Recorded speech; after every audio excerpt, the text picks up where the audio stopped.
The preservation of and increased access to the 92nd Street Y Humanities Audio Archives is generously funded by the National Endowment for the Humanities. Hello.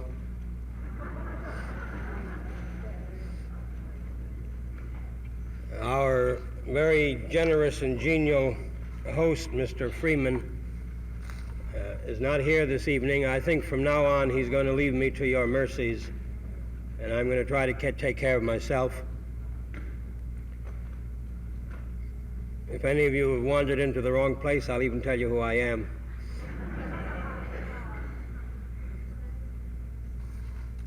You'll have to forgive one other thing this evening, and that is my voice.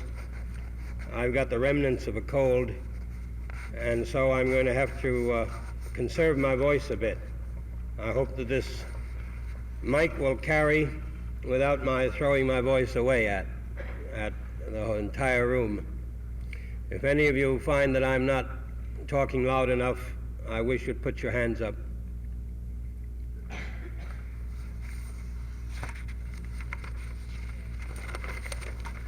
This course has a double function and quality, and that is that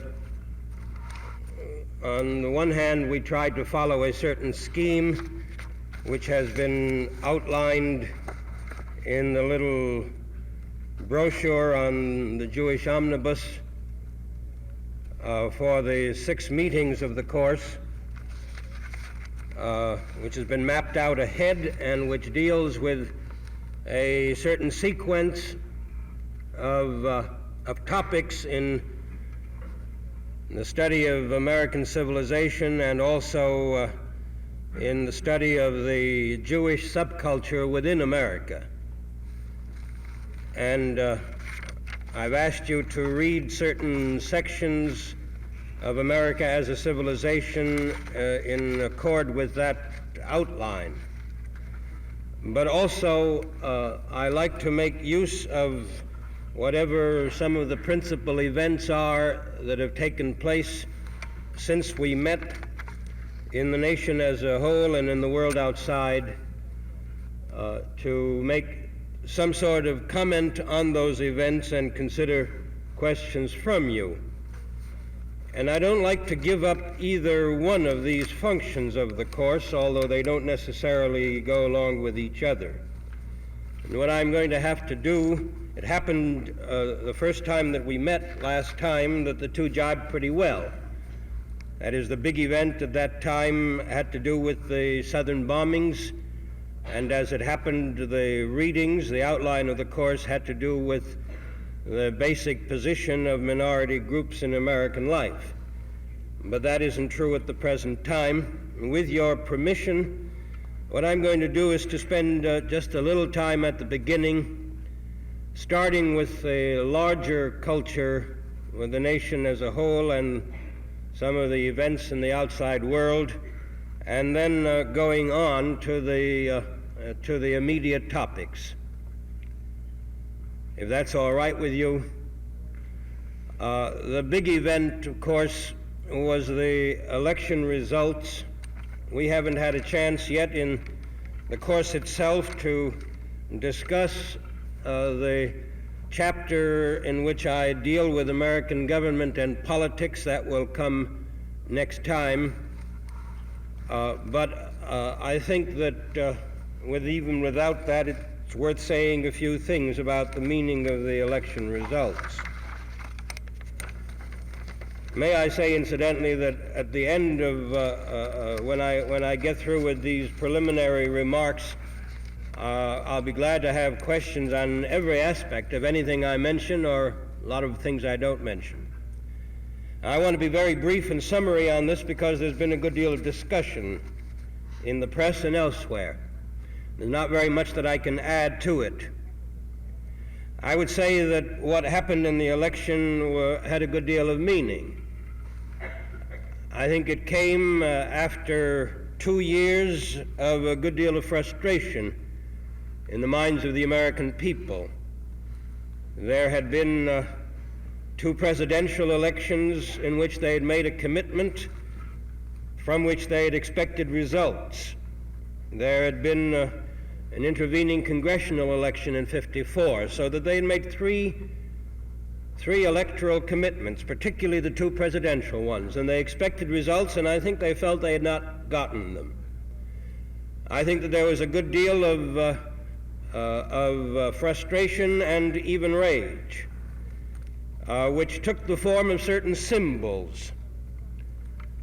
The symbol of Sputnik, which Drew Pearson, in an interesting book, has recently formulated in terms of the question, has America become a second-class power? The symbol of the Middle East and the feeling of chaos in foreign policy that the people get from that.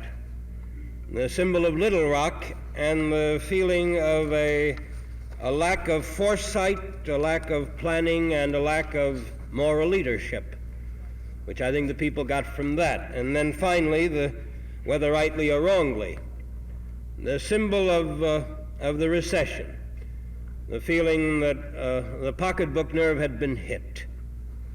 If you take these frustrations, these symbolic frustrations, and if you add to that something linked with it, namely a restless search for leadership, a hunger for the leadership not vouchsafed, not given, but that had been expected. And if you add to both the rage and the hunger a general lack of quality in a good number of the Republican candidates right across the country, compared with some considerable vigor and youth on the part of some of the Democratic candidates. If you add all this up, of course, you get the tidal wave which swept the country. But my emphasis is, notice, rather negative. It is not something that the Democrats are necessarily able to deliver, not even anything specifically they promised. It is a sense of disappointment, frustration, anger, a vacuum of leadership, both firm and decisive political leadership abroad and moral leadership at home, and it runs in these terms. And one asks then what follows from these election results. Now, sometimes it is true that a purely negative tide like the present one, a tide against the outs, against the ins, may bring the outs in, and it is conceivable that this will happen in 1960, but not necessarily true.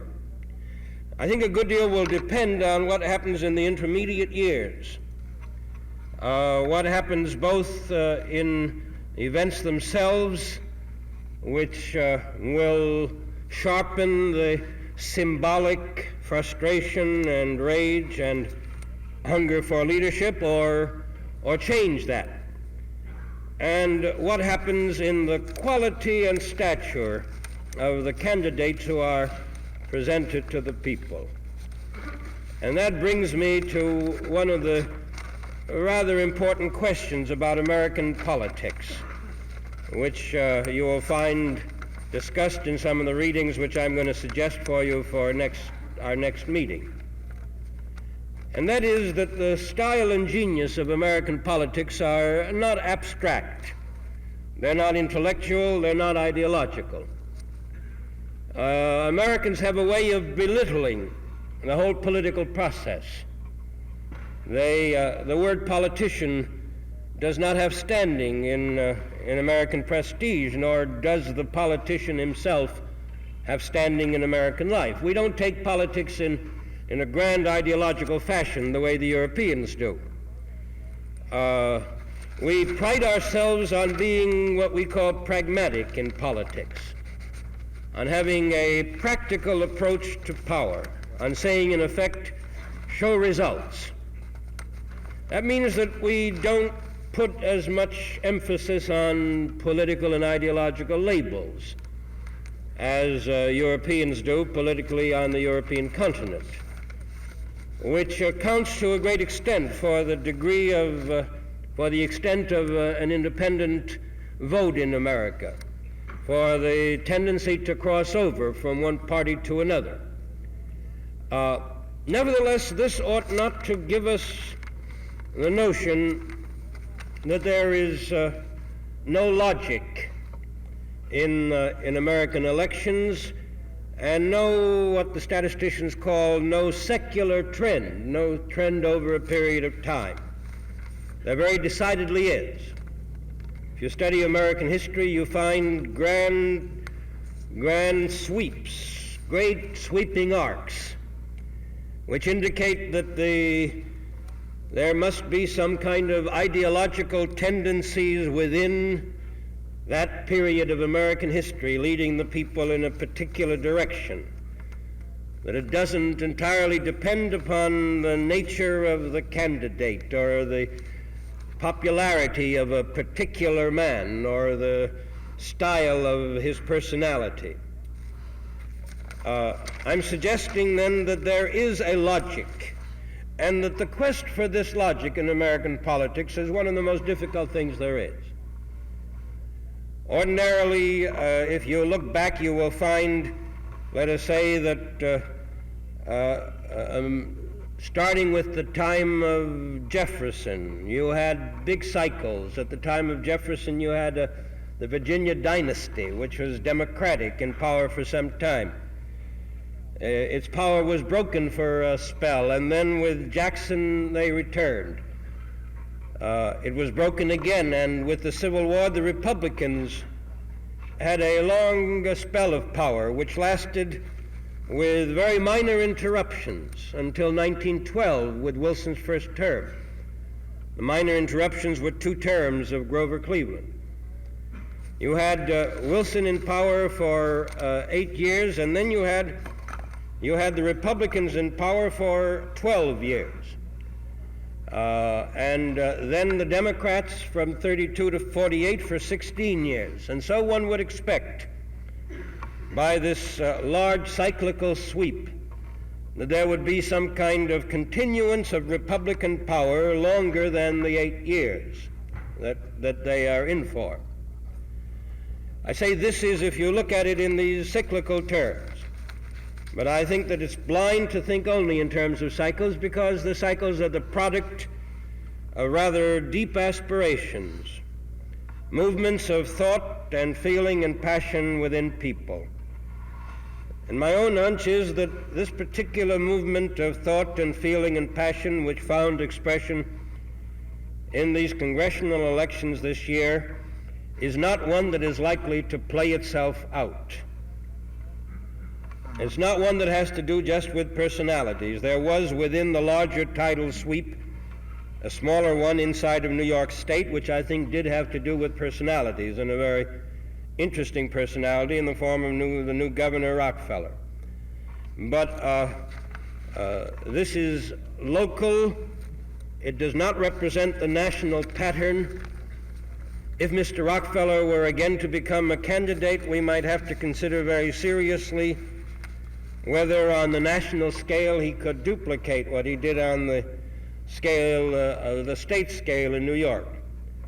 But the likelihood of his being a candidate is one question, and then the likelihood of his being able to duplicate it is another. Notice I'm talking of rather deep-seated causes. I think these deep-seated causes have to do with the reassertion in the minds of many people of certain things that they associate with the two parties. That the Democratic Party has thought in terms of human rights, where the Republicans have thought in terms of property rights. That the Democratic Party has thought in terms of people, where the Republican Party has thought very largely in terms of entrenched interest. This obviously has exceptions in particular times and with respect to particular people. It doesn't apply to Southern Democrats. It doesn't apply to Republicans like Mr. Stimson, Mr. Hughes, Mr. Wilkie, and so on. But what happens, of course, is in a time of frustration and anger, that there is a reassertion of this basic pattern of thinking in the minds of people and this pattern of feeling. My hunch is that that will continue to be reasserted. The question of candidates is, of course, another matter. My own feeling with respect to the Republicans is that Mr. Nixon, who came out probably with the greatest deflation of his political future of anyone, with the exception of Governor Harriman, and Mr. Nixon, who is still the front runner and still has the support of the Republican National Organization, is going to be in for very considerable trouble. He has tried to refurbish the image of himself in the national mind. Notice how quickly, by his very successful visit to London, where once more he played a different role from the role that he played in the 1958 campaign.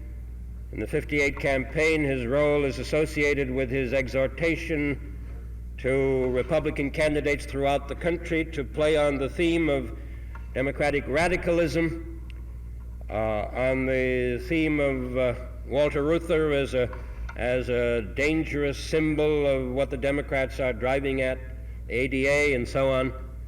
At London, his role was a very different one. It was the role of a liberal with world vistas, with an insight into the needs of the uncommitted people of the world and so on. But I would say he's going to have hard going.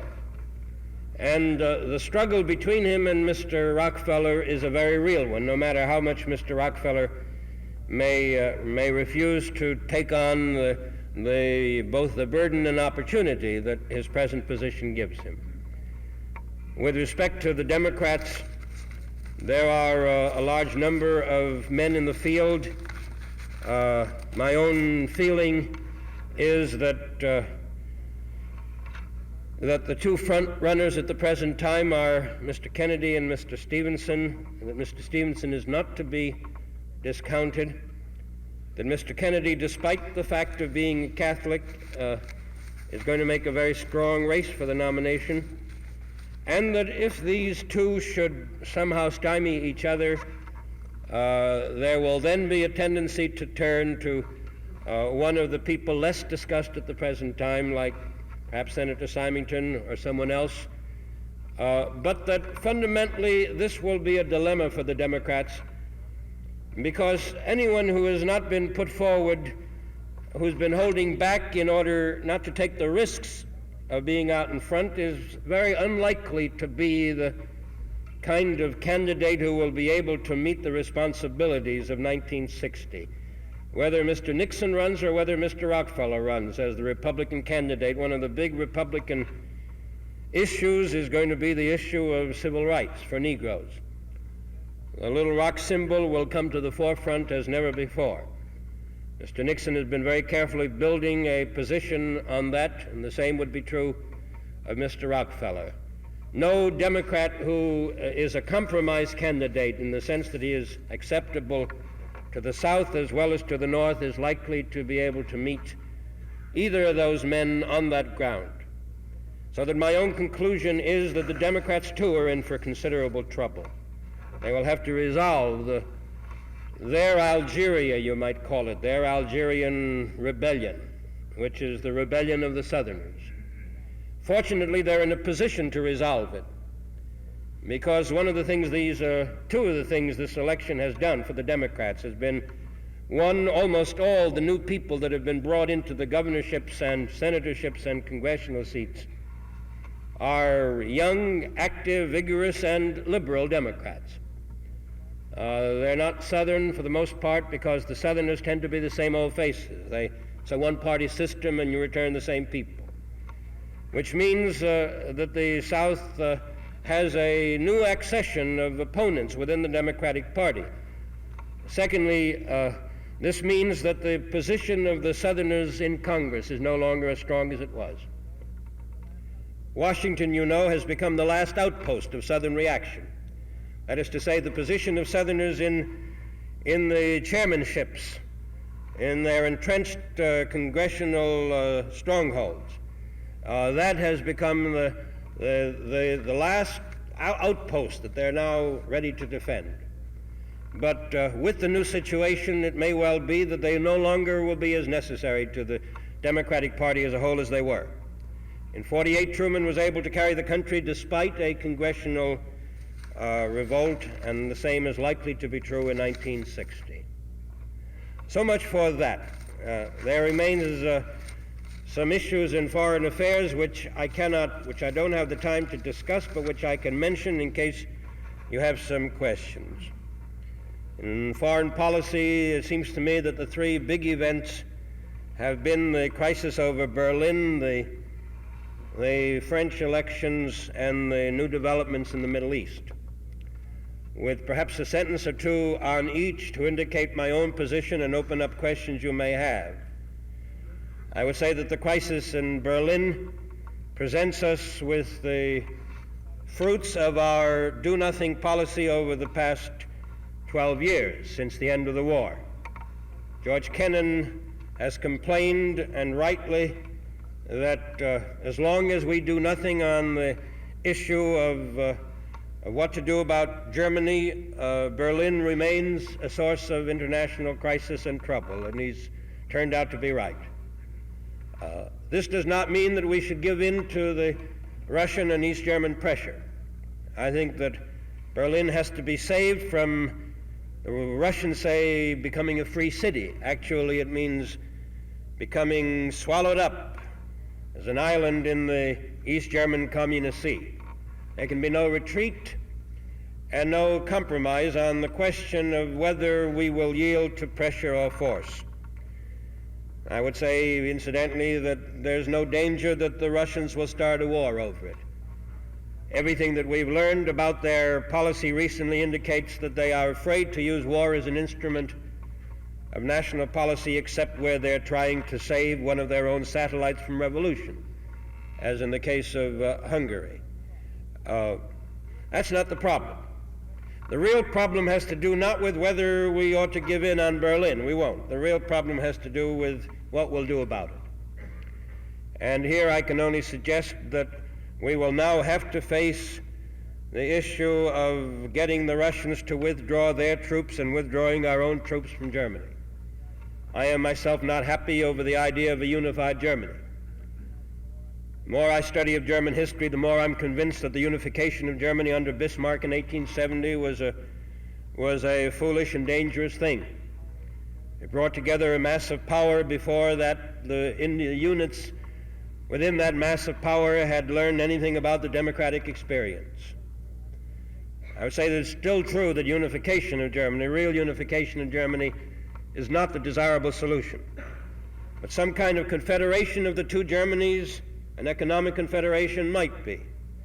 Or some kind of settlement in which the United Nations takes over the guardianship over Berlin to keep it free, might also be part of it. The disengagement that Kennan talks of, where both sides would withdraw their troops and the whole area would be neutralized, could be added as a solution to either of these solutions that I'm talking about. I myself am not afraid of disengagement. I do not think that the future of either Europe or America depends upon the maintenance of missile bases, American missile bases, in Germany. And actually, I'm a little concerned myself as to the presence of those missile bases in Germany. One other comment on Berlin, and that is that the Russians obviously are spurred to doing what they've been doing because they're worried about the exit of so many East Germans through the door of West Berlin. 3 million of them since the end of the war, which indicates that the way of life in communist East Germany is not what the communists crack it up to be. The Germans who have been accustomed to privation and to poverty, who've even been accustomed to dictatorship, find this an intolerable way of life. On France, the French elections indicate very interestingly that the importance of the personal symbolism even in politics that are supposed to be so ideological as French politics are. The French have always laughed a little at us. In fact, Europeans have laughed in general because Our politics are not ideological. They're not the politics of doctrine, but of personality. Nothing that has ever happened in America goes as far as the commitment to a single personality, in this case de Gaulle, as these elections indicate. The de Gaulle party ran, the candidates of that party ran on almost no platform except commitment to de Gaulle. And the strange thing about it, of course, is that de Gaulle himself, on the crucial issue of Algeria, had not indicated where he stood. What this means now is a drastic defeat not only for the communist left in France, but for the non-communist left as well, almost the wiping out of the left. A certain center still remains, particularly with the MRP and the Catholic Democrats, the Christian Democrats, but even they are not very strong. Mostly what you have now in France, at least so far as Parliament is concerned, is a very top-heavy conservative bloc under the leadership of Jacques Cousteau, who was largely instrumental in the army revolt, who is himself split because he's partly an army man, a man of the army reactionaries, and partly a de Gaulle man. A good deal depends on what role Cousteau is going to have in France, whether, for example, he will claim the role of prime minister, premier. De Gaulle will obviously be president. The premier and the parliament will not have the same importance in the France of the Fifth Republic as they had in the France of the Fourth Republic, and yet this does not mean that they will have no importance. And so France, which had weathered a difficult constitutional crisis with the help of de Gaulle's skill and with the magic of his name, now finds itself confronted by another crisis, this time a double one. The crisis of what to do about a right-wing parliament and leader of the strongest party, and secondly, the problem of what to do about Algeria. The Algerian war continues. De Gaulle has not yet made a commitment about it. My own feeling is that de Gaulle is a man of the left. I know that this may seem strange after the assumptions we've always made that he's a fascist dictator. When I say he's a man of the left, I mean his basic convictions and sympathies are Republican, using Republican now in the French sense, that is going back to the tradition of the French Revolution, that while he has very little use for Parliament, he does not want to see a non-parliamentary France, that his program for Algeria, so far as I can judge it at any rate, is that of a gradual autonomy, so that it will finally govern itself, except for staying within the framework of French foreign policy, eventually perhaps assuming the position that dominions assume and have in the British Commonwealth. On all social issues, he seems to me to believe in the kind of welfare state that we associate with the New Deal and that the British associate with the Labour Party.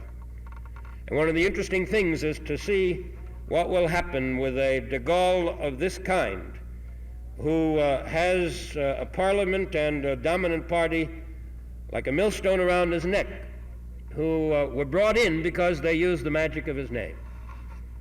So far as the Middle East is concerned, that is one of the most intriguing situations of all. What you have there after the Iraqi Revolution is the emergence of a new Middle East leader to challenge the position of Nasser.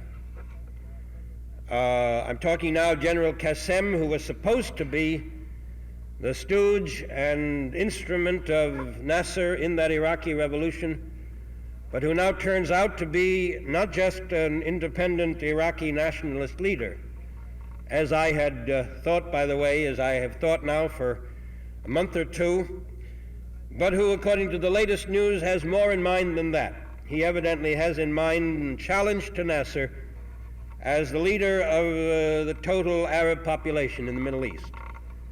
The news seems to be that he is proposing a new kind of federation, Arab federation, in which there will be no submersion of any state within another state, as was true, for example, of Syria within Egypt, in which each Arab state will be allowed its own independence and its own government, but in which nevertheless there will be some kind of loose economic federation and a federation with respect to foreign policy. He is offering a place in this federation to some of the little sheikdoms which are so rich in oil and which will be able to bring oil revenue into it.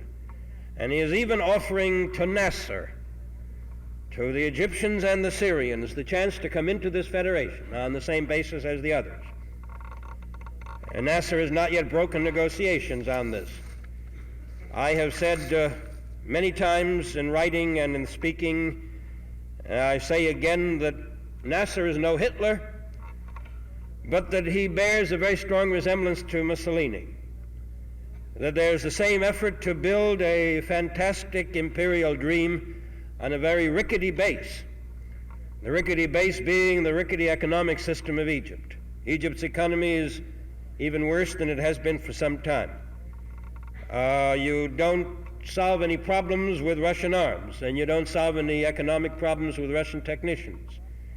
You don't solve any problems by these glorious paper victories, diplomatic victories that he has had. The result is that it may well be that if he finds that he cannot lure any of the Arab states into his own federation, those with oil in them, and if he cannot overthrow them and assassinate their leaders, which he's been trying to do, he may accept some kind of partnership with Qassem in the new federation. Now, all of this is still in the making, but it is interesting to see that the monopoly that Nasser was supposed to have over Arab leadership on the basis of the doctrine of pan-Arabism, the doctrine that there are no Arab nation states, no boundaries between Arab nations, that they're all one people, should follow one leader and should be part of one empire, that doctrine has been challenged. It's been challenged by a man like Qassem, and there may be others to come along, on the double basis, one, that each Arab state is to have its own nationalism, which I think is very healthy, and second, something that I find more doubtful, but which is probably inevitable, and that is that these Arab states are very likely to be tied together in some kind of federation. But the real question is whether this will be a genuine federation with equality for all, or whether it'll be an empire. It's going to be interesting to see how that develops. I don't think Nasser is going to allow these events to take place without making a real fight. The fratricidal conflict between Arab brother states, which has been so bloody a feature of recent Middle East politics, is likely to continue. And we're going to be very lucky if one of those conflicts doesn't lead to a war which will engulf the whole Middle East. This is why I feel that American policy, again, cannot be content simply to mark time. There must be some kind of effort to settle the problem of peace between Israel and the Arab states, which, by the way, Qassem, who is not anti-Israeli, has never been anti-Israeli, just as he has refused to break the Baghdad Pact membership for Iraq with the West, so he has refused to issue anti-Israeli pronouncements. It's conceivable that with Qassem in the picture, some kind of peace can be arranged. And if that happens, it's then conceivable that there can be large-scale economic aid to the Middle East, with Western technicians taking their place, perhaps alongside of Russian technicians. No reason why both shouldn't be there under United Nations auspices, so that we can make sure that in the struggle to get at the oil resources of these oil-rich countries, the result isn't a war. Now, I want to devote the rest of my time to an analysis of some of the things that I asked you to read about America itself, talking a little about the picture in the American culture and a little about the subculture of Jewish life in America. To refresh your recollection, I asked you to read a little about place in America, about the small town and the city and the suburb, about the open class system, about the minority situation, about religion in America, and about education in America. And the logic of that was that we were going to talk about modes of life in America, the small town, the city, the suburb, Jewish education, and religious experience inside this larger frame. It's a tough kind of assignment because you have to talk about both the larger frame and the smaller frame at the same time.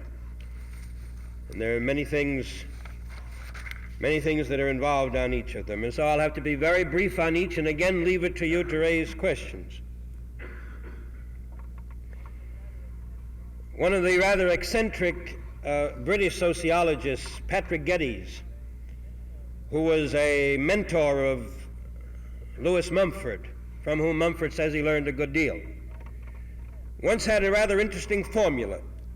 He said that you can generally learn a good deal about the quality of any culture by looking at the relationship between three factors in it. Those three factors are: one, the people; two, place; and three, work. What he was saying, of course, is that in any culture you have the population itself, the various ethnic strains, so on, of which it's composed, the human material. Second, you have the environment, the natural environment, within which this human material lives and with which it interacts. And then third, you have what these people do in that environment. Industrialism, capitalism, and so on, their whole mode of work, their economic life. And what we're concerned with for a moment now is the second in that formula. We talked last time, you may recall, about the first, about the American people and about the various ethnic groups that have gone into the making of it. We want to talk a little about the second, place. It's generally believed, by the way, that Americans do not have much sense of place. There's a certain amount of truth in that. We're a restless, mobile people. We move around all the time.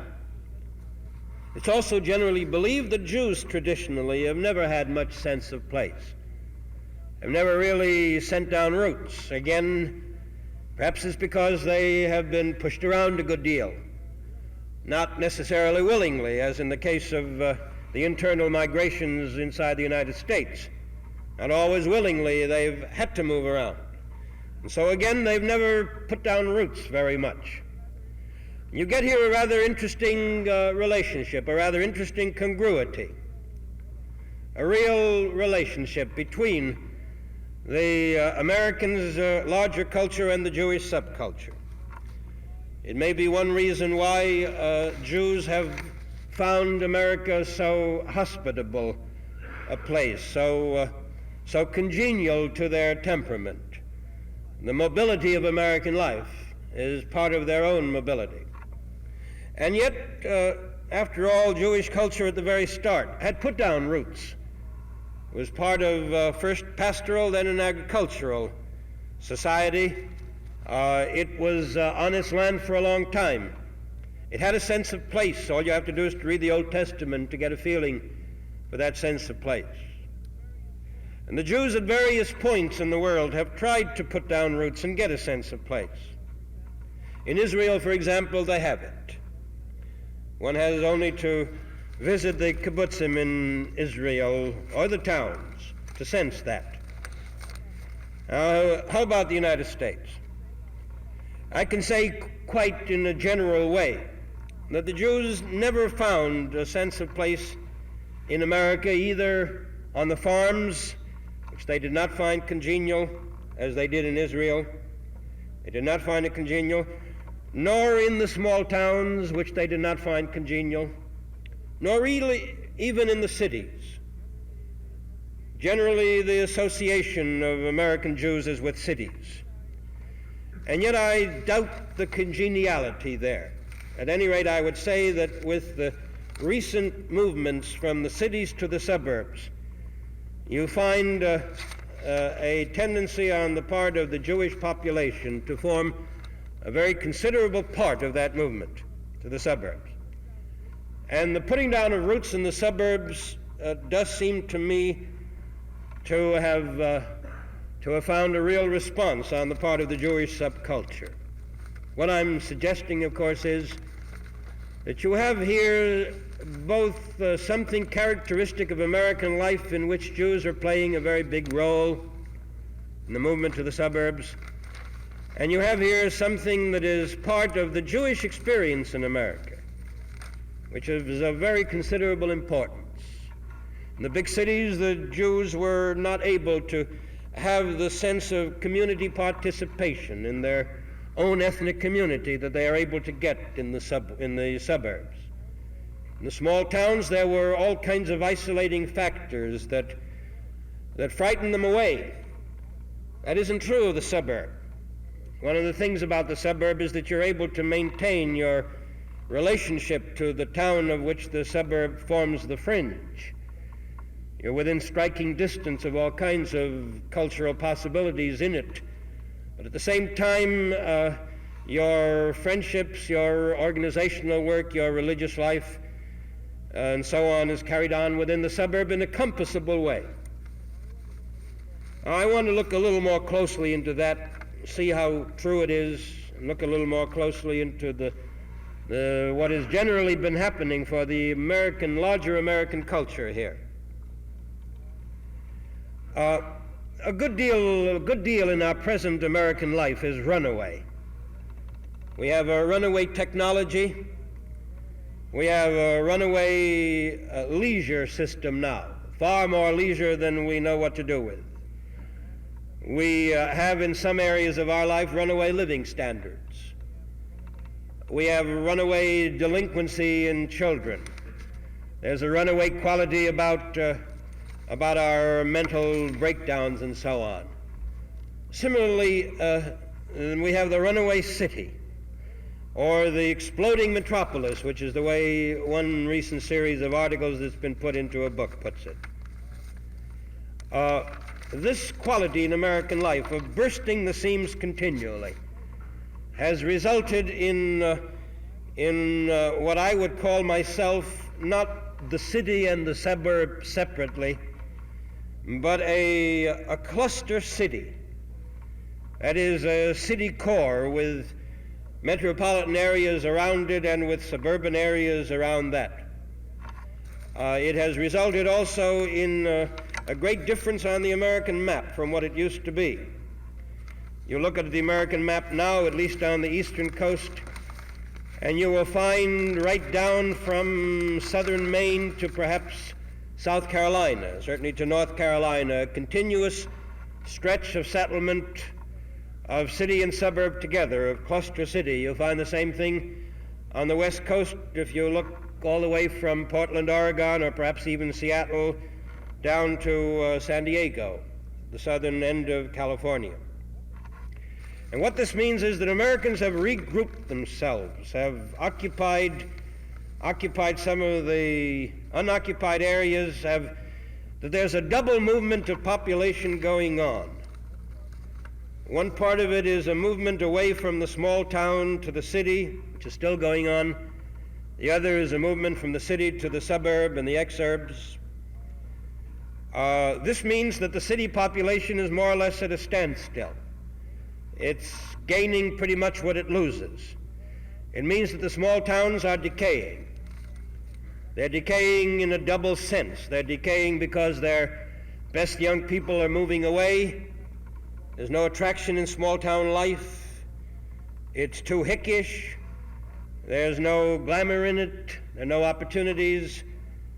They're moving to the cities for the same reason that Americans have always moved to the cities, a combination of comfort and glamour and new liberties, particularly sexual liberties, educational opportunity, but mostly economic opportunity, career opportunity.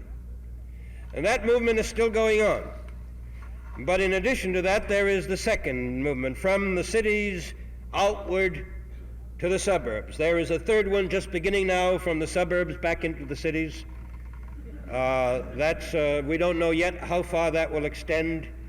There's very little from the city back to the small town or the farm, very minimal. I do want to say a word about the city itself. I happen myself to to feel that a good deal of the criticism in sociological literature about the American city is overdone. I feel myself in affinity with city life. I think this has to do probably with my special work, my special needs, but not entirely. I think it has to do with the feeling that one can find one's privacy in the midst of a very large city much more easily than one can find it in the much smaller unit even of a small town or of a suburb.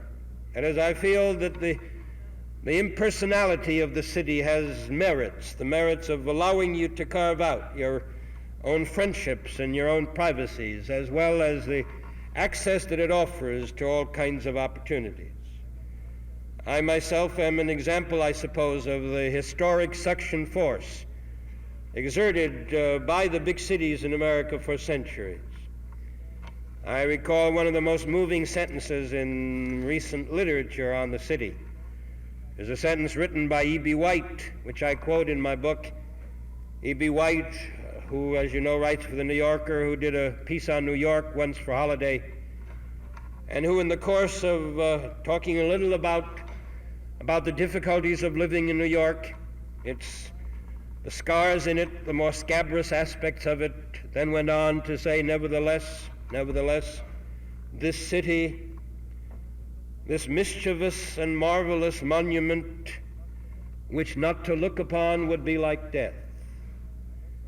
And I must say, when I think of that sentence, this mischievous and marvelous monument, which not to look upon would be like death, I think you have distilled there in a single sentence not just the attraction power of New York itself, but of every great city, of every cosmopolitan city, of every great metropolis, which is both a mischievous and a marvelous monument. The suburb. I think the suburb was possible because the revolution in transport in American life, burst the bounds of the city. It was the automobile which first made the suburb possible. But that the same revolution, the same transport revolution, meant that the recoil against the city did not mean the abandonment of the city. And what you have in suburban life is the effort to live in both worlds as well, as at the same time. At least the feeling that you can always get into both worlds, and that you don't have to accept the pathology of city life, that you can get your children out of the neighborhoods that are dangerous, that you can get them out of the districts where the school system has decayed, that you can give them a better mode of life. A good many of the moves to suburbs have been made in those terms. I would myself say that there is now among sociological commentators on American life a tendency to dismiss the suburb and the suburban way of life with contempt. It is one of the forms of condescension that you find among American intellectuals, who are among the most condescending of all intellectual elite groups in the world. The tendency to give themselves a feeling of superiority by condemning almost everything in American life except their own little narrow interests and their own little narrow circle. I don't find necessarily that my tastes must be imposed on others. I can understand and accept the fact that the suburbs do seem to meet certain deep needs of people. Needs for a particular physical way of life, for a particular neighborhood way of life, for clustering together, for finding a compassable group in a compassable neighborhood. I can understand all that. I can understand that the impersonality of the city is frightening, and that the suburb gives you some of the personality of the small town. By the way, the small town in America has generally been viewed by intellectuals with a good deal of warmth. There's always a nostalgia for the small town, because the small town was the place where you were born, or where your father was born before before he moved away. It was part of nostalgic, idyllic rural America, which is not true of the suburbs. The suburbs are something very different. They're part of new, impersonal, depersonalized America. And yet the suburb, as I say, does offer some of the things the small town offered, and some other things as well. To me, by the way, the best picture of small town life is to be found, let's say, in the short stories and novels of Sherwood Anderson or in the poetry of Edgar Lee Masters, where you get the cruelty and intolerance and the aridity of small town life, along with all the nostalgic qualities that some of the other writers have celebrated. Now, you do get in the suburb what we call the face-to-face relationships. That is, you meet people, you know people when you meet them on the main street. You get that in the small town. In fact, one of the best ways of distinguishing between a small town and a city is that in the city, when you run into someone you know, you get a shock of surprise. In the small town, when you run into someone you don't know, you get a shock of surprise. It's one way to tell which is which. In the suburb, the tendency is, of course, to be like the small town. There's a good deal of brotherhood in it. In fact, Bill White, who wrote a very interesting study of the suburban way of life in that book of his, The Organization Man, which is also about other things, but partly about suburbs, he points out that in the suburb people have so much brotherhood that they are imprisoned in brotherhood, that they can't get away from it. It becomes part of them willy-nilly, whether they like it or not. Well, I'm suggesting now that for all these aspects of suburban life, there seems to be some kind of congruity with Jewish aspirations in America, with the Jewish mood. The Jews, incidentally, form part of the middle class, which is chiefly the class that has been migrating to the suburbs. They form part of the living standards. It is their living standards that are chiefly the living standards that are to a great extent the living standards of that class. And the problem of ghettoization, the problem of making some kind of compromise or coming to terms with the two demands of American life. The demand to be with those of your own ethnic group, and at the same time the demand to belong to the larger culture. This problem seems somehow to be solved by the suburb. At least I think it can be solved by the suburb. The big city tends toward ghettoization in a different sense. A little cluster of a particular ethnic group in the larger city. That is not true to the same extent of the suburb. My own feeling about the suburb is that mostly it's a flight from loneliness and temporariness. I think this is what most Americans are suffering from. The feeling of being lonely in a mass culture.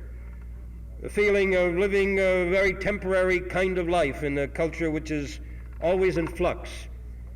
And so there's a flight from this toward putting down roots and getting away from temporariness, toward finding neighbors and club members and so on, and getting away from loneliness. I don't think they ever really get away entirely. You carry yourself with you no matter where you go. And if you are the kind of person who tends to be completely conformist, you will be conformist whether you're in a city or a suburb or a small town. My own feeling is that the whole problem of conformism cuts across place, as indeed I think it cuts across class. I think it's part of the American general trends of the American personality and of American culture now, and that it has to do with identity.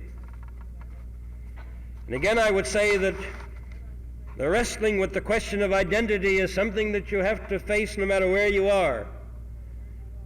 You have to find out who you are. You have to find it out whether you're on a farm or in a small town or in a big city or in a suburb or out in exurbia, which means farther away than the suburb is from the city.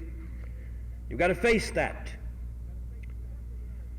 And in every area of American place, there are defects. I would say that the great defect of individualism is isolation, and many of us feel isolated in an individualistic society. And then we try to recoil against that toward communal living, but then there is a defect of communal living, which is standardization and conformity. I don't think that there are any cultural solutions here.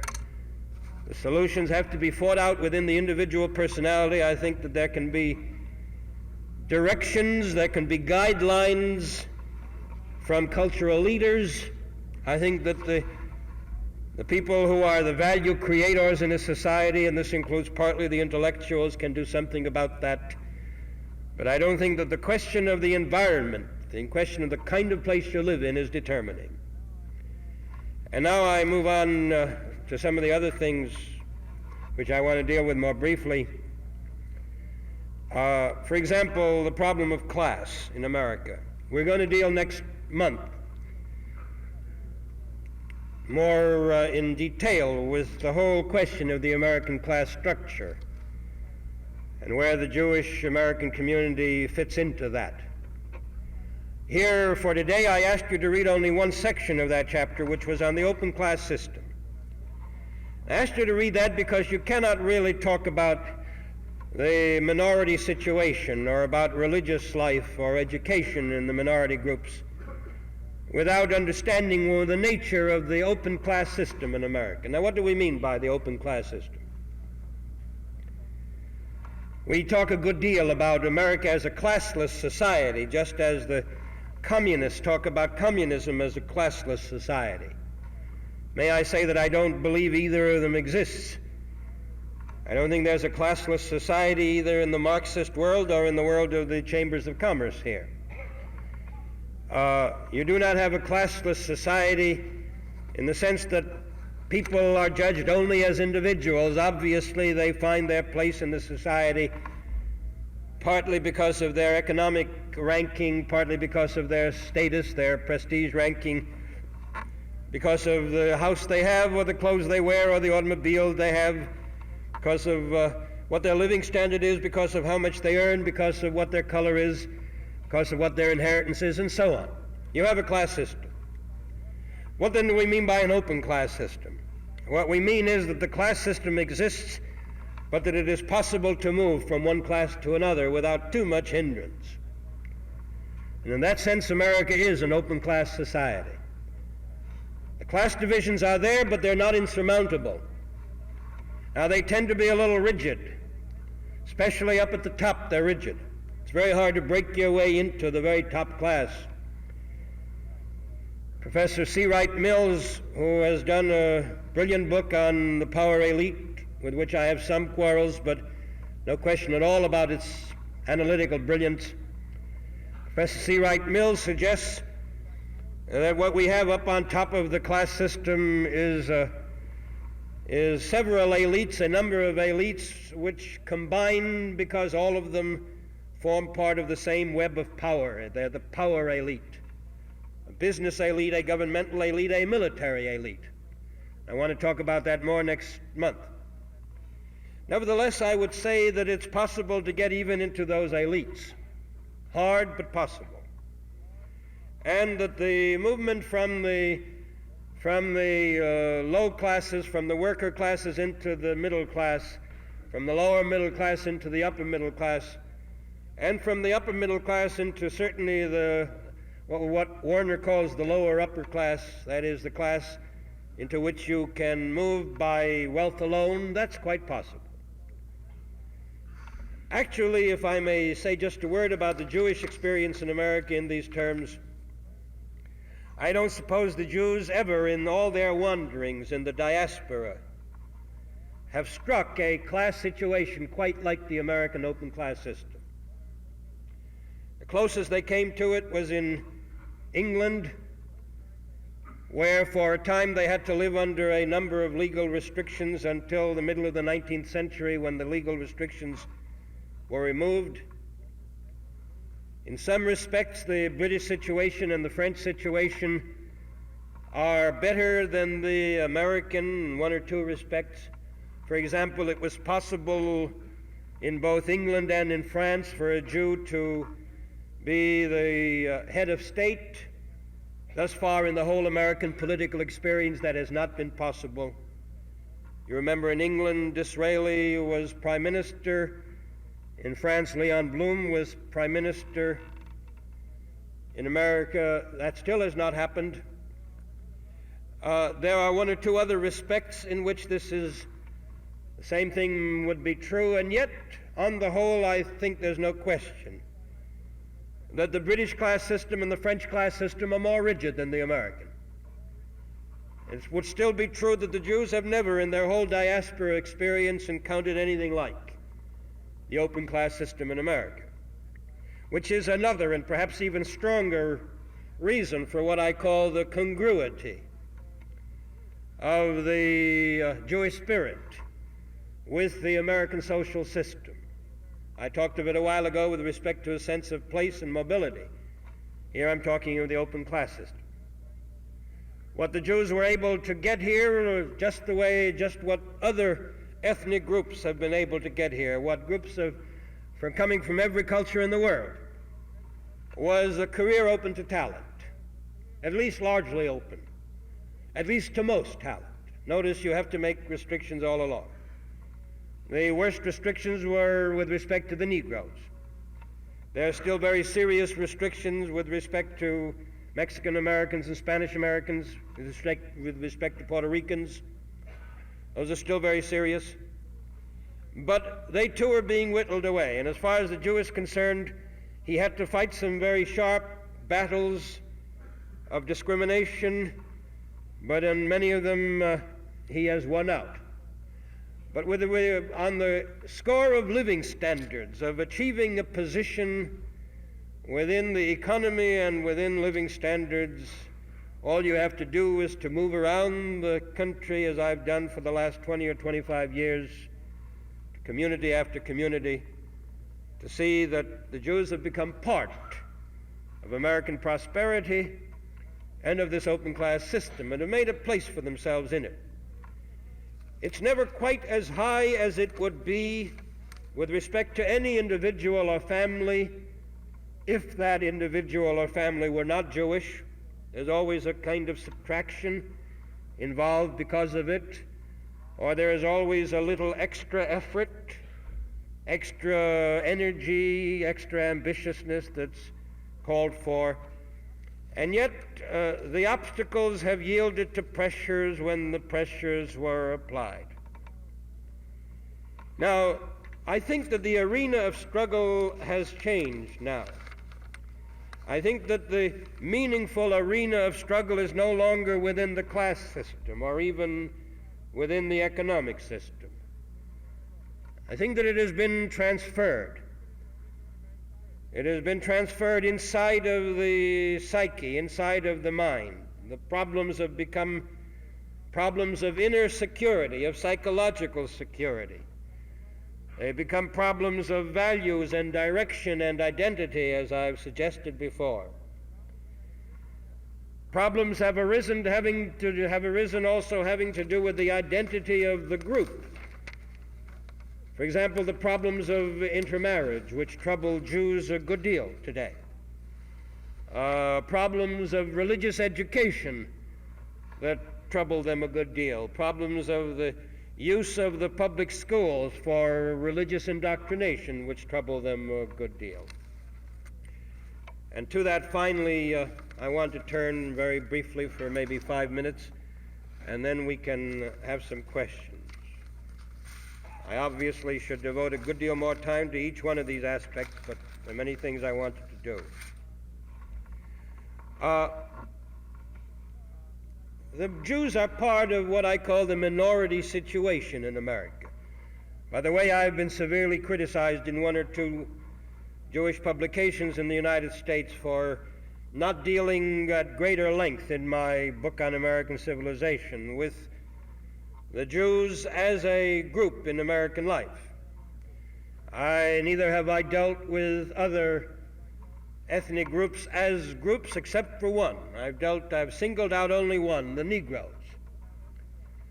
I've singled them out for a very particular reason, because it seemed to me that as of now, as of the mid-1950s, the struggle for civil rights for Negroes is the most fateful struggle for America as a whole. I have not dealt with the role of Catholics and Catholicism in American life, or the role of Jews and Judaism, or the role of the Mexican and Spanish and Puerto Rican Americans and so on, because each one of those would have involved a very considerable expenditure of space and energy. I may have been wrong, but at any rate, I try to make up for it in some of the things that are involved in this course. Now, I do point out, of course, as one must point out in any discussion of America, that America was made up of immigrant groups, and that there has recently been a change in the attitude of the children of these immigrants. There is a recoil from the idea of assimilation.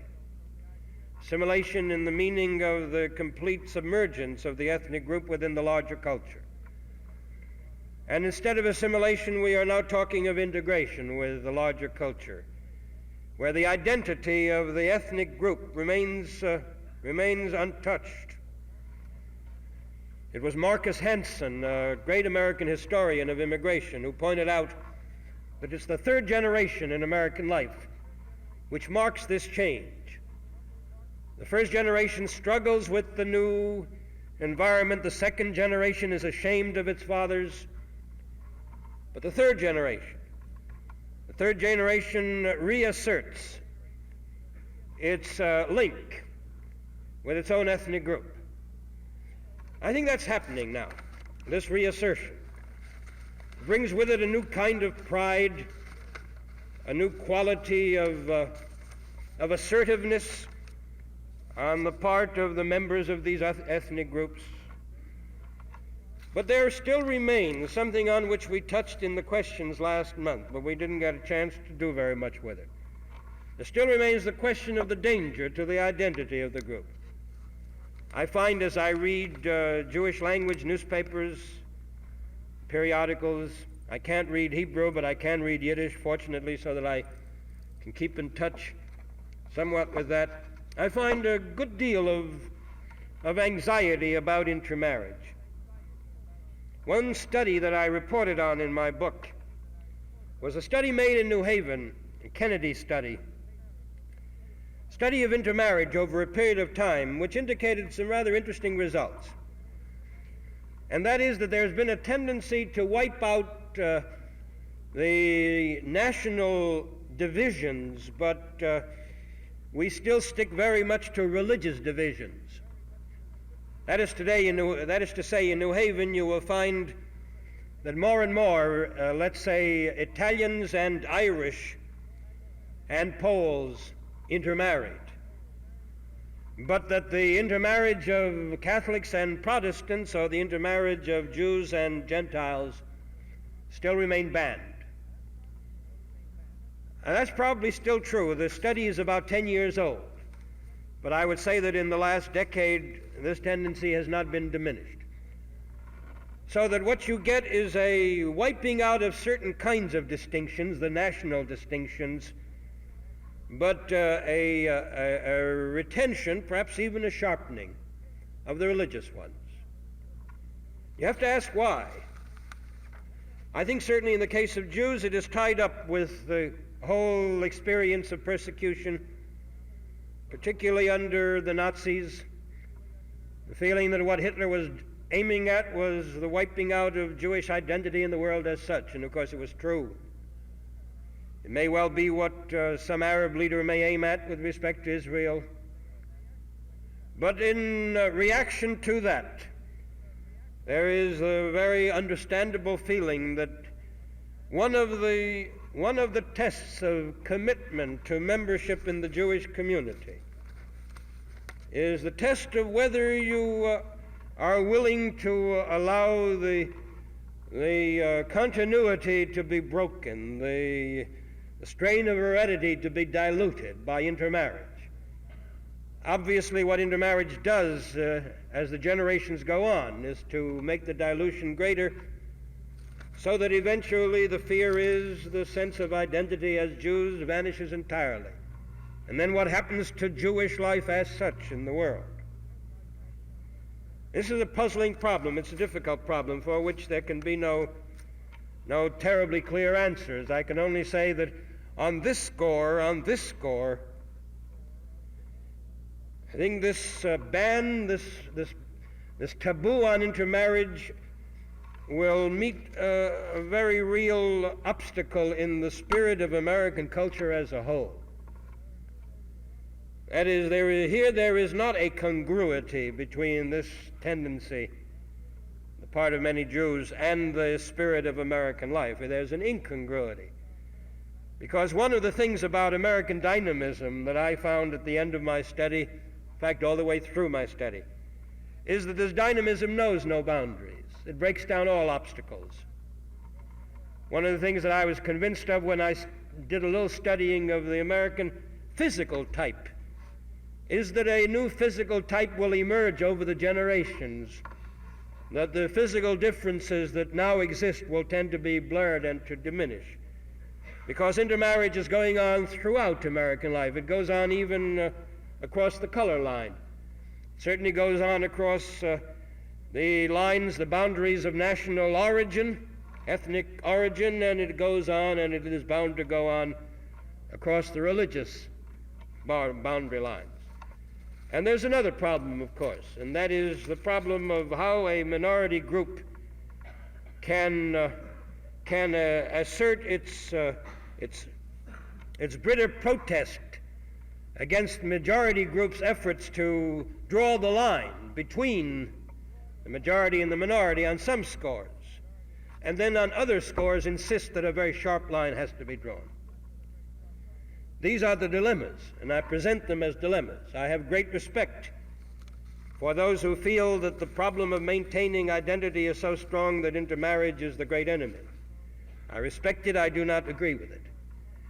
And as a student of American life, I would say that it's probably a hopeless fight, because the whole trend in the culture as a whole is toward breaking down these boundaries. Are there a lot more things there that you will want to talk about that I haven't touched on? I just want to say one other thing, and this has to do with religion, that there is an effort on the part of the various religions that make up American life today, of course, again, to maintain their identity. This is true of Catholicism, it's true of Judaism, it is becoming true of Protestantism. There is also a tendency toward conversion, but that's another matter. And yet, despite this effort of each to maintain its identity, what is happening in the whole American landscape is the emergence of a three-religion culture. Will Herberg is responsible for that phrase. Actually, he took it over, he says, from this Kennedy study that I speak of. A three-religion culture. That is a culture in which we no longer think of America as a Protestant country with two religious minority denominations, but as a three-religion culture with a kind of equality for all three religions.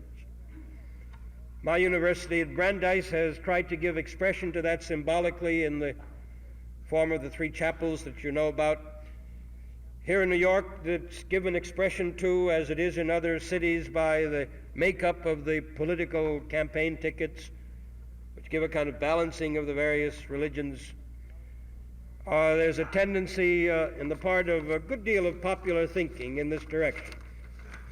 And it raises some very serious problems, some problems that Mr. Herberg has raised in his book, namely that if you get this kind of a feeling that all these religions are equal, you may get another feeling, and that is that really there are no basic differences between them.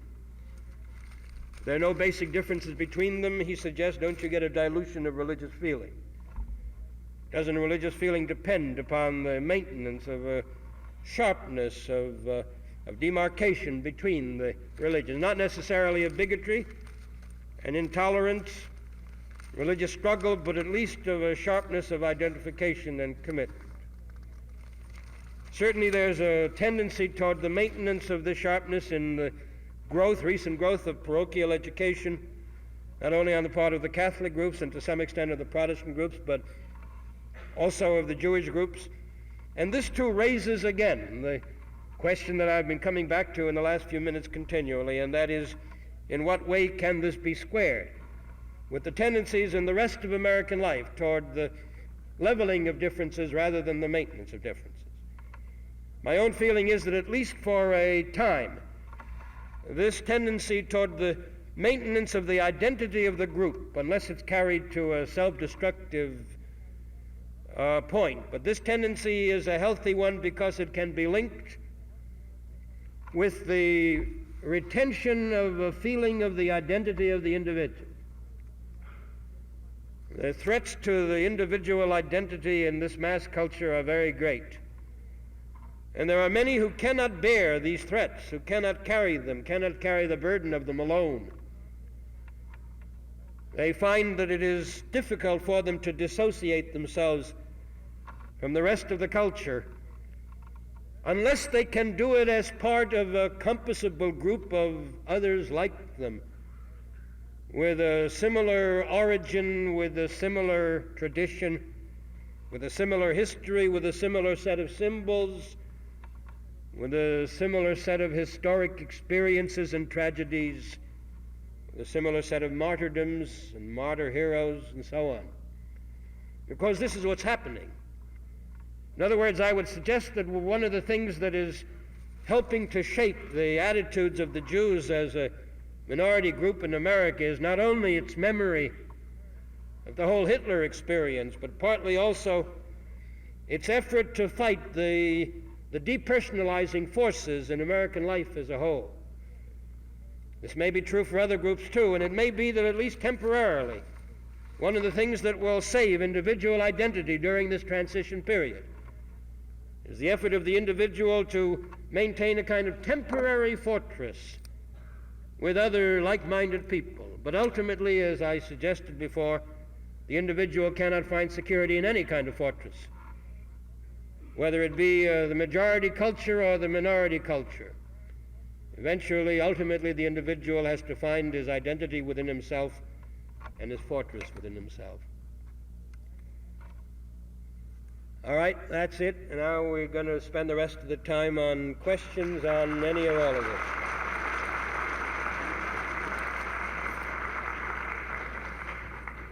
We're just going to give a few people who want to leave now a chance to leave, and then we'll go on with questions.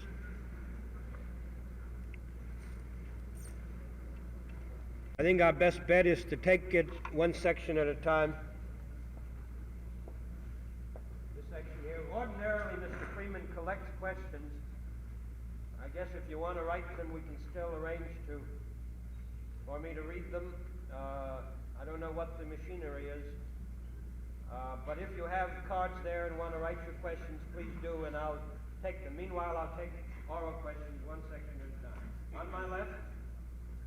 All right, that lady.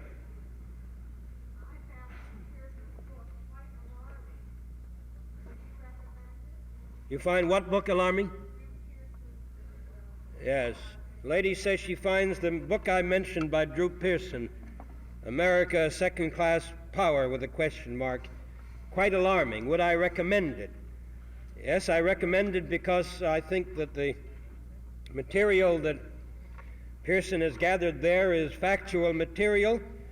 The conclusions seem to be fairly clear, and that is that if the tendencies that have gone on during the past 6 or 7 years continue, America will become a second-class power in certain respects. Now, you say, do I recommend it? I recommend it for its factual material. If you say, do I agree with it, there are disagreements I have with its premises. I want to be very sharp on this.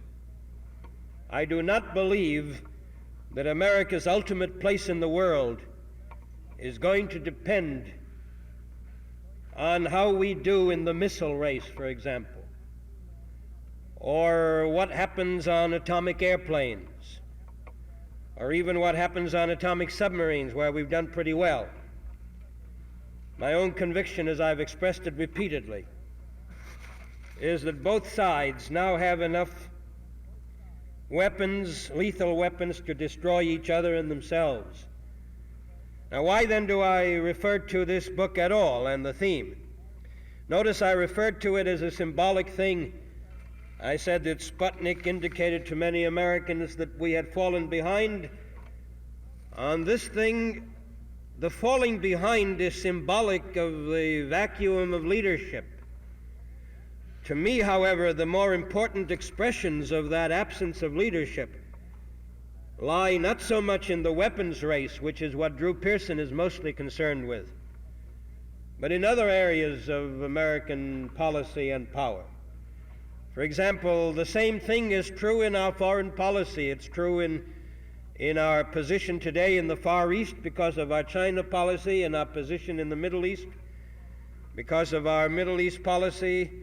It may turn out to be true of our position in Latin America and in Africa. Now, secondly, what counts to me is not the results of the weapons race, but the indication you get in Pearson's book that we have not used the scientific and technological and intellectual talent that we have at our command well in that race. Just as we have not used our talent well in diplomacy, just as we have not used it well on the whole educational front. You see what I mean when I say it's symbolic? Take, for example, Rickover as an example. Rickover is a triumphant figure to me because he was able, on one small segment of the weapons race, you can speak of a segment of a race, one small segment of that whole front, he was able to do something on atomic submarines. Now, he did it despite the bureaucracy. He did it despite the lack of leadership. He did it despite red tape. He did it despite smugness and self-sufficiency and lethargy. He did it because of his talent and the fire burning in his belly. There may be other people who, if we had more Rickovers, could have been organized so that their talents could be used. And while I would prefer to have their talents used in other ways than in the weapons race, our failure there indicates a similar failure elsewhere. That's why the Pearson book is so important to me. All right, in this row. Yes, this gentleman. Well, let me say first of all that as most politicians go, he's a relatively well-educated young man. He's an Ivy League product. He did graduate work. He's a kind of egghead. He has tried not to thrust it forward too much, but certainly he's one of the intellectuals in the Senate. He has ability. He has talent. What experience he has, he's still a very young man.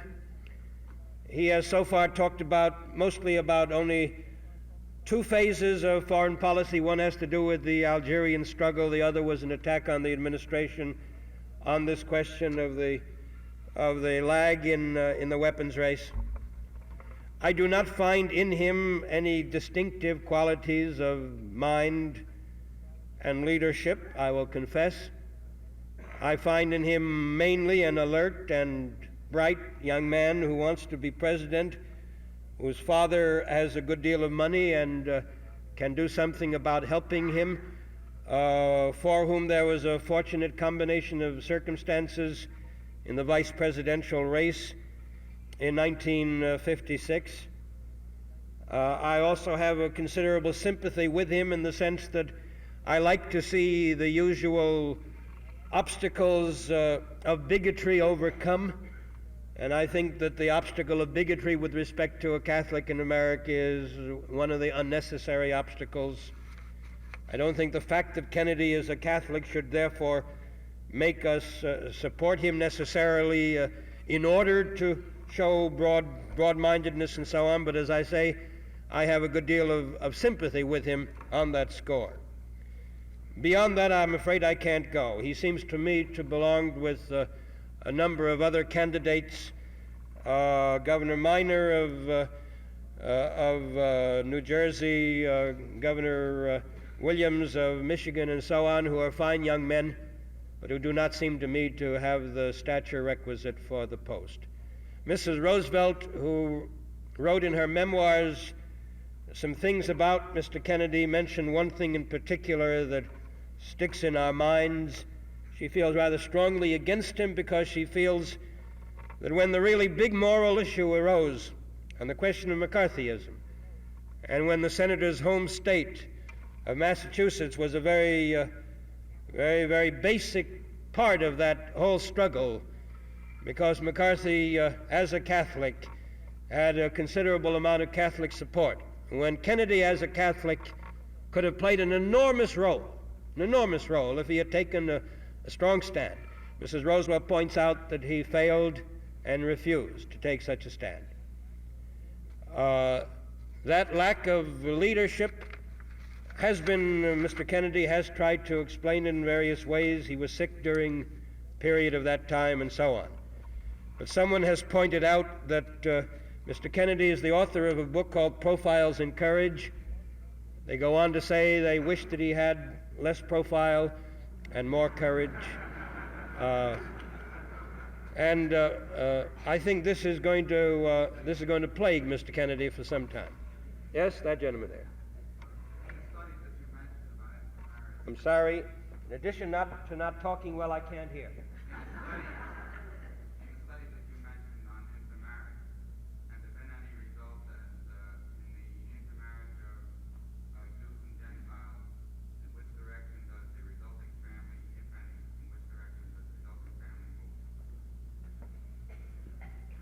Yes, the gentleman is asking me a scientific question which I'm afraid I'm not prepared to answer. He says, what studies are there of intermarriage between Jews and Gentiles, and what have we learned through these studies about what actually happens to the children of such marriages, and then to successive generations? In what direction do the children move? I'm sure that there are such studies. I'm afraid I have simply not done my homework on that. I've not had to write much on intermarriage, and I've not done the studies. I'll try to make up for that defect. My hunch is, just as a hunch, that the tendency is for the minority group to get submerged. I'm pretty sure that's true. But I'll try to make it up if I can discover some studies before next time. Anything else? By the way, you will find me in general a most ignorant man on a lot of things. I'll have to confess my ignorance on various things, and this is one of them. All right, right here.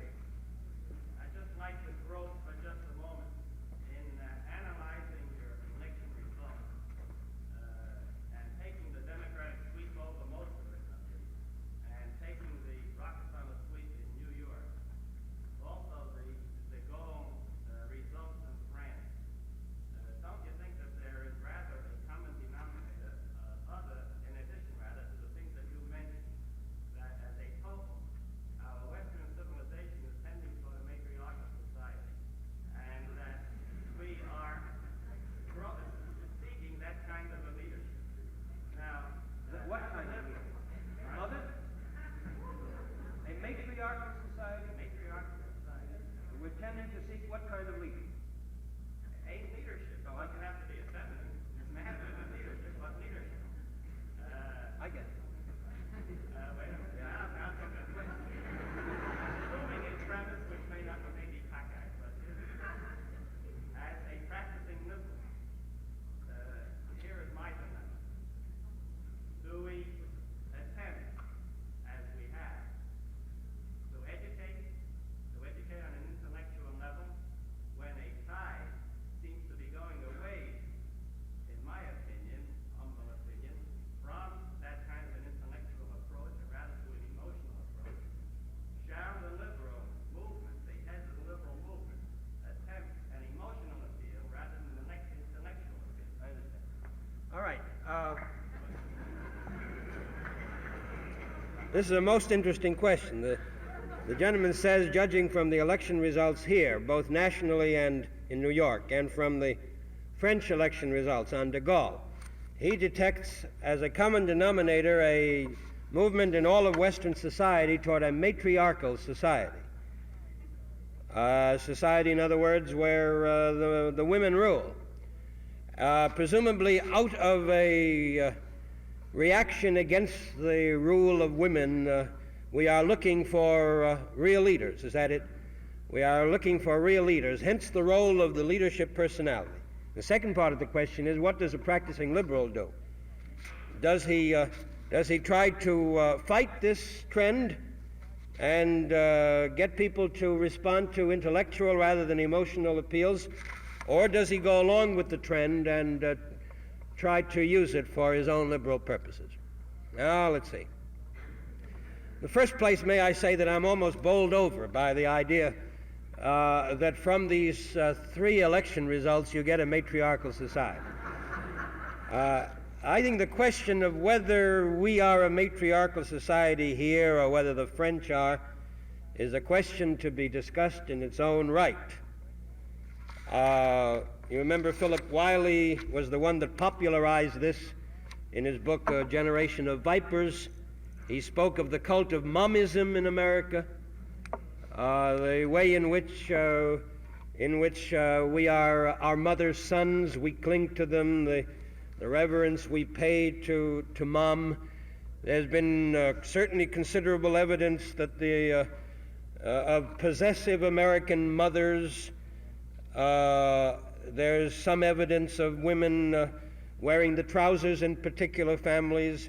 Certainly women are outliving men in America, and as they outlive men, they tend to have a good deal of property in their name. They own a lot of real estate. They have a lot of the purchasing power and so on. These are things which I had hoped to discuss at some future session, but you brought it up, and I think there is this kind of evidence. But I must say I don't detect yet what foreigners like to say about American life, that we're a matriarchate. I would say that there are tendencies within the American family to some extent for the dominant woman and the rather weak male, just as in Europe there were tendencies for the patriarch, the dominant male, and the rather accepting woman. But I certainly don't find this as pronounced as some others do, and I'll try to explain it another time. Nor do I see any relationship between that and what you call the cult of personality. I would say that the question of leadership in politics has to do with the bewildering aspects of our world, feeling of things taking place all around us that partly we don't understand and need someone to explain to us, and partly we feel we can't affect. They're too technical, too complex. They have to do with foreign policy which is not within our grasp, and so on. The feeling of leadership, the need for leadership comes out of that. The hunger for leadership comes out of that. The complexity, the technical aspect, the bewildering feeling that we have about our world. And partly also it comes out of our own uprootedness. One way of getting roots is to attach yourself to some kind of leader symbol. Now, this is true of America, it's true of France, it's true various parts of the world. May I say it has been true long before democracy. Real leadership, politics is pre-democratic politics. It's also non-democratic politics, totalitarian politics. I think one of the mistakes, if I may suggest it, that this gentleman makes is to believe that there's something incompatible between the functioning of a democracy and the functioning of leadership. I once did in my very first book, It Is Later Than You Think, I did a chapter in which I protested against the feeling of liberals that you must not allow power to be concentrated in the government, hands of the government. I pointed out that wherever you don't concentrate power, you can't do anything effective. And that it was the lack of effectiveness, the collapse of the German economy, the paralysis of the German political system, which led to the German hysteria and which led to Nazism. That wherever you don't have effective parliamentary government, you get dictatorial government. I wrote a chapter called Power is What You Make It. Now, similarly, I feel that way about. I think his instincts are right, his political views are right, his commitments are right. And I do not believe that he was elected out of emotionalism, any more than I think that the American election results come out of emotionalism. I think there's another problem involved, which I wrote about a good deal during the campaign. That has to do with the public relations techniques of dressing up a personality so that it becomes a synthetic leader symbol rather than an actual one. That's a very different problem. And I think this is one of the reasons why we got mistaken about Eisenhower. He was dressed up as a leader symbol that he was not. The 1952 elections were the triumph of this kind of selling job. One of the things that I hope that all of us will do is to try to educate the people to see the difference between synthetic leadership and genuine leadership, between the fake and the authentic. But the strong leadership has to be there. And that's why I don't recognize your dilemma. You say, which shall we do in politics, the intellectual or the emotional? May I say, sir, that I don't understand this. It's like saying to me, how are you going to live your life, emotionally or intellectually? I live my life both ways. Can't help it. I don't want to help it. If I ever tried to live my life only intellectually, I'd find myself very quickly in a mental breakdown. If I tried to live my life only emotionally, I'd find myself very quickly either in a prison or in a mental institution. You can't do it either way, only one way. You've got to do it both ways. Because the whole body-mind dichotomy, by the way, is an unreal one. It's all part of each other. And I feel the same way about politics. This is why when I was talking a while ago about the elections, I said that the results were a response to very deeply felt beliefs, understandings, passions, and everything else. And I want this to be so. I'm glad to have it so. I'm glad that a human personality functions as a whole, both in the political process and elsewhere. But obviously you don't want to buy the synthetic thing. You don't want to be misled by a fake. And as a practicing liberal or as a practicing decent conservative, whatever it may be, I hope whatever educational efforts we make are directed toward distinguishing between the fake and the authentic. All right, is there something else? I think on this side again, this lady, yes? Can we have a little quiet because I can't hear well, as I told you. What do you think about Max Stevenson? Why do you think he was quite Why do I think he was quite what? defeated in the election, Alex Stevenson? Why do I think he was defeated last time? Yes, and what do you think of the mayor, Thatcher? Yes. The question is, what do I think of Adlai Stevenson? Why was he defeated when he ran twice? What do I think of his stature? I think very well of Adlai Stevenson. I voted for him both times. I suppose I'd vote for him again if he got nominated again. May I say that so far I've looked through the whole bunch of both Republicans and Democratic candidates, and I think I've said a number of times, maybe to you too, let me repeat it here, they all look like vice presidential stuff to me.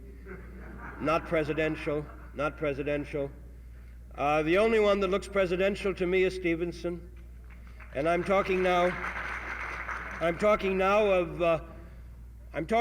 of maturity, of perspective, of understanding.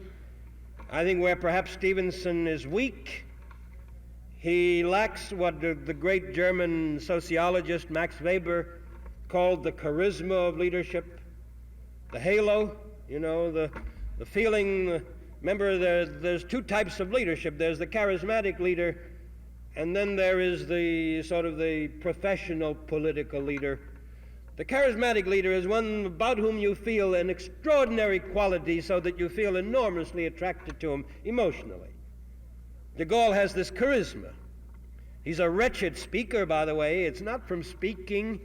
He's a wretched speaker. He's a gawky, unlikely-looking fellow. He's made all kinds of mistakes, and yet, not only the French, but we too feel about him this sense of the extraordinary, sense of sort of a distance between the ordinary voter and himself. He's helped that feeling very much, of course, by the way in which he has taken himself. He takes himself with the seriousness of somebody that sees his role in history as a whole, takes himself as part of the great historic process. He almost talks of himself in the third person. There's a grand style, both in his writing as there is in his speaking and in his personality. Now, Stevenson lacks some of this grand style. Roosevelt had it. To an amazing degree he had it. He was able both to give you the feeling of intimacy and of being a very ordinary fellow with you, and yet also the feeling of being set very much apart from you. And Stevenson somehow does not communicate the contagion, either on the score of intimacy or on the score of the grand style. And this may be one reason why he lost the election. He did not communicate the contagion. I think he lacks a good deal of self-assurance. I think he has not resolved some perhaps basic emotional problems within himself. He is in that sense, I think, intellectually very mature. Emotionally, he may not be very mature. I don't know enough about his emotional life, but that would be my guess. But at any rate, he does not communicate that sense of sureness which people demand of a leader. You remember that wonderful passage, those wonderful passages in Tolstoy's novel, War and Peace. These are the passages at the beginning of each book in which Tolstoy talks about history. He's talking about the military campaign of Napoleon against the Russians. And it's General Kutuzov, who was the head of the Russian forces, who's talking there. And Kutuzov says, now look, really, we didn't know anything about what we were doing in military terms. We had not any notion at all. But we didn't dare let the soldiers know. So far as the soldiers were concerned, the whole role of a general was to look as if he knew the whole plan of campaign, and exactly where everyone fitted into it, and exactly what was happening.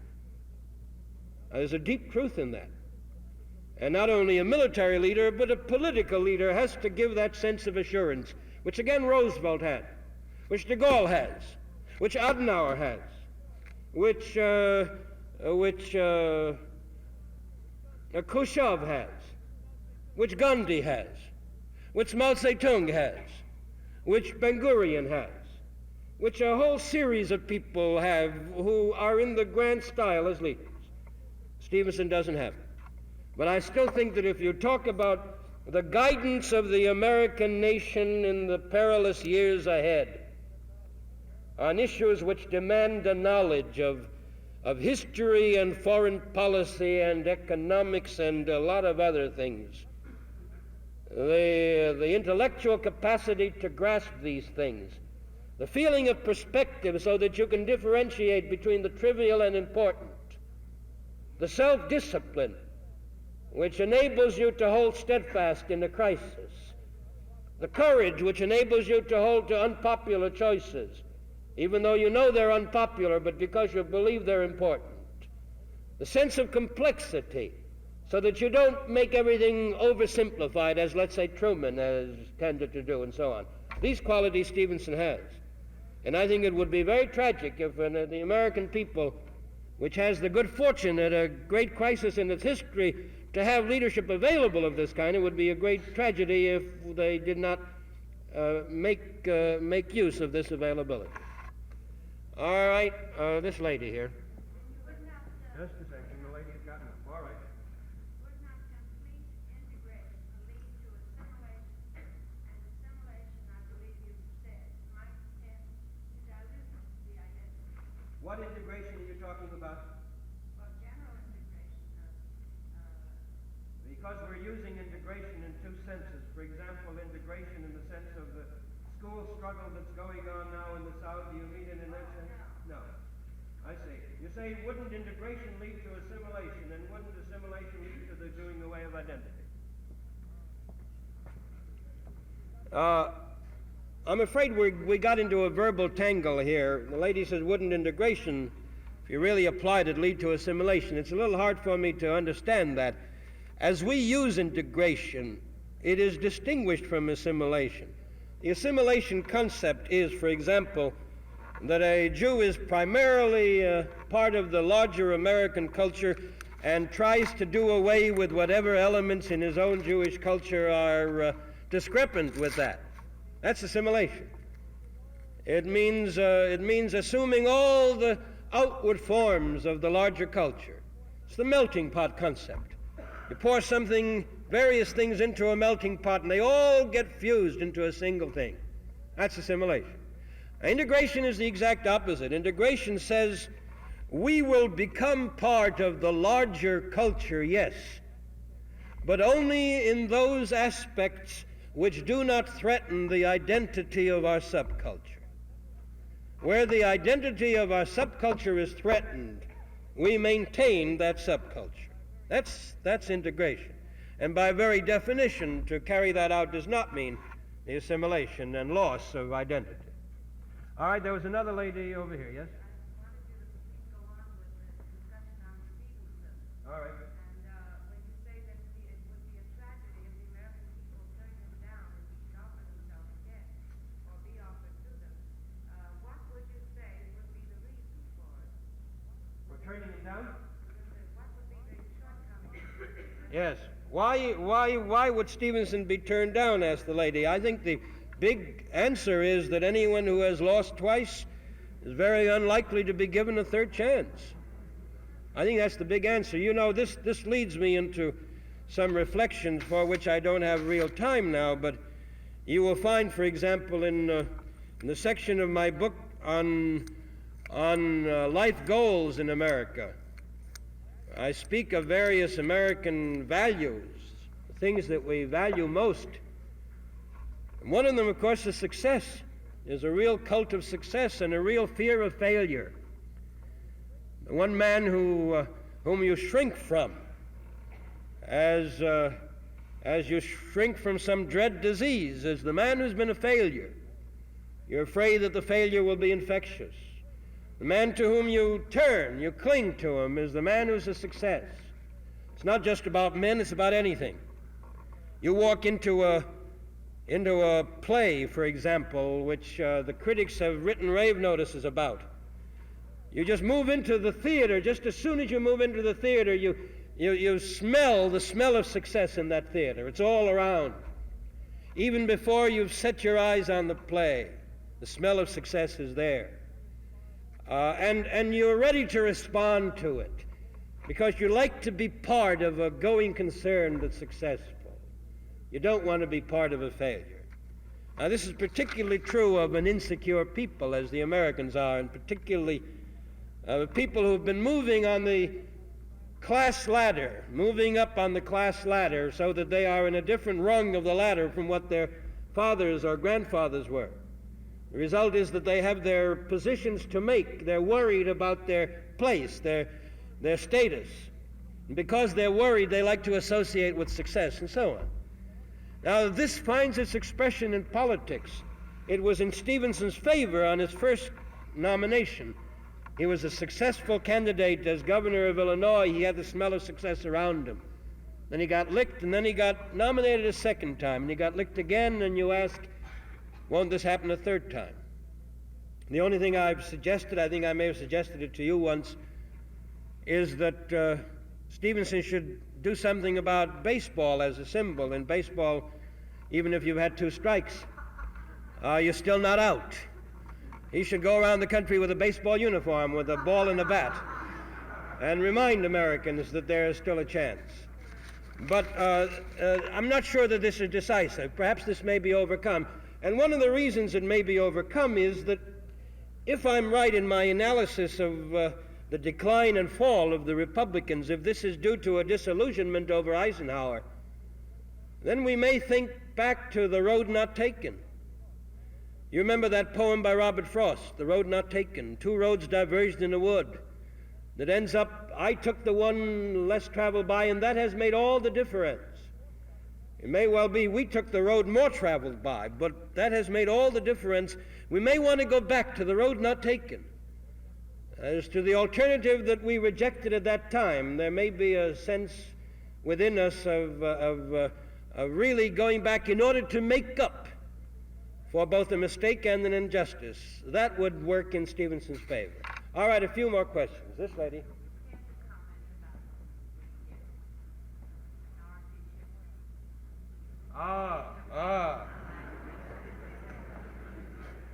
I thought this would come. I've been amazed that it hasn't come earlier.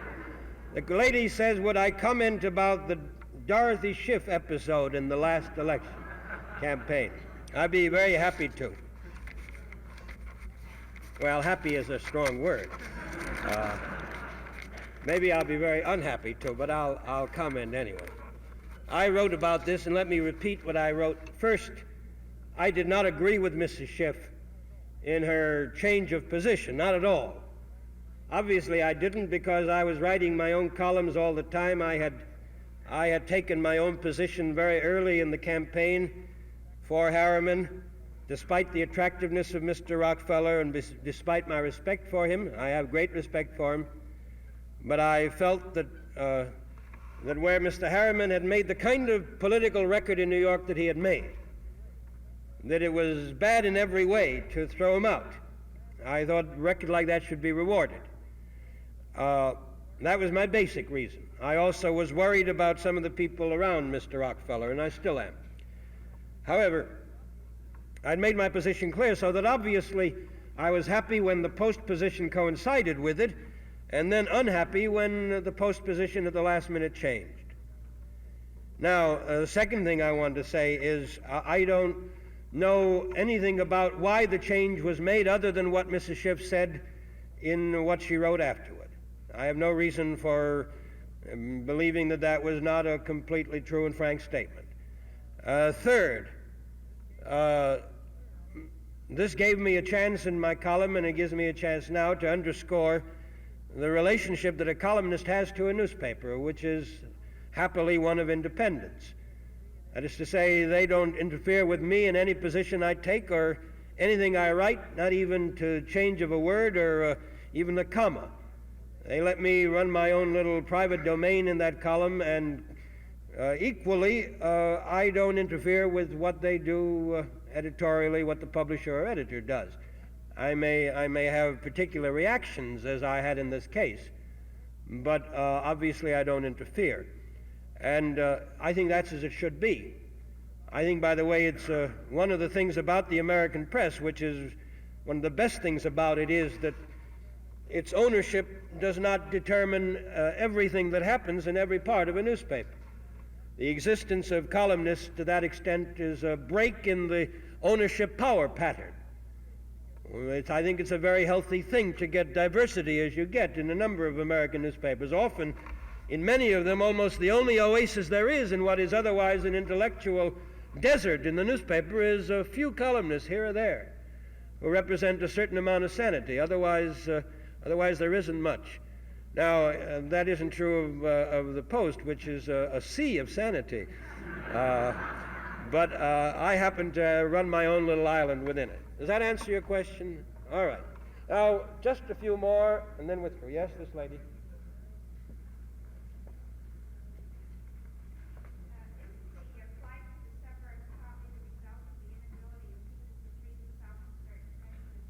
Inability of people to what? Free themselves of certain prejudices. For example, in New York City against clergy and Negroes. I see. The question is whether the flight to the suburbs may not be partly the result of people's inability to free themselves from certain prejudices. For example, in the case of New York, isn't it due to their desire to get away from Negroes and Puerto Ricans? I suppose this is partly true, yes. One of the things about the suburbs is that since they are to a great extent synthetic products, in many cases they are the result of so-called developments. Many other cases there are all kinds of zoning restrictions and so on. But because of this, and because these developments are able to a great extent to control people that buy houses there, the suburb offers fewer of the problems of ethnic conflict, ethnic contact that the cities do. I don't know to what extent how strong this motivation is in the flight to the suburbs, the movement to the suburbs, but I'm sure it plays part of the role. I don't think the dominant role. I think the dominant role, as I said before, is the effort to live in both universes and the way in which the transport revolution has made this possible. There's one factor that I did not put in that I should have put in, and that is, I think, a very real desire on the part of many Americans for some form of home ownership, which becomes less and less possible in the cities. It was possible on the farms and in the small towns. It was possible for a while in the cities. But the nature of real estate values in cities made it less and less possible. But the assertion of the impulse toward home ownership, feeling not only that your children have a little bit of plot to run around in, but also that this is something that's yours, that I think is strong. And one of the reasons for it, of course, is that there's less and less that is ours in property terms in America. The whole transformation, the whole revolution of property in America obviously is one that has moved away from small enterprise to big enterprise. The ownership that we have now is the symbolic ownership of stocks, let's say, in various corporations, but that gives you a very different kind of satisfaction from the satisfaction of actual ownership of a piece of land and some real estate. And I think that's part of it, too. It's a way of finding roots. It's a way of feeling that you have stature. It's a way of feeling that you belong. It's a way of feeling that you're part of something enduring, and therefore a flight from temporariness and a flight from loneliness. All right, what else? This gentleman? Comment briefly on the Sudanese revolt and its possible effects on the Mideast situation. What revolt? Sudan. Question of the revolt in Sudan and its effect on the Mideast situation. That's a very interesting question, because I think that Sudan is not an isolated instance of something that's terribly important in recent foreign affairs. And that is the tendency in a number of countries to turn the government over to the military and to an army leader. Now, the fascinating thing about it is that in many cases in the past where there have been army revolts, they have been efforts on the part of some ambitious leader of the army as a whole to take over from the civilians, with the civilians caught, very unwilling. So far as we can tell, it's different in the Sudan and in other countries. In this case, the civilians were part of the whole thing. They knew it would come. They were quite willing to have it happen. That is, there was a certain amount of collusion between the regime that was overthrown and the army regime that came in. The same thing happened, by the way, in Burma, where the civilian UNU was very glad to have the army leader take over. The same thing happened in Pakistan, where the civilian government was glad to have the army take over. Now, why are these things happening?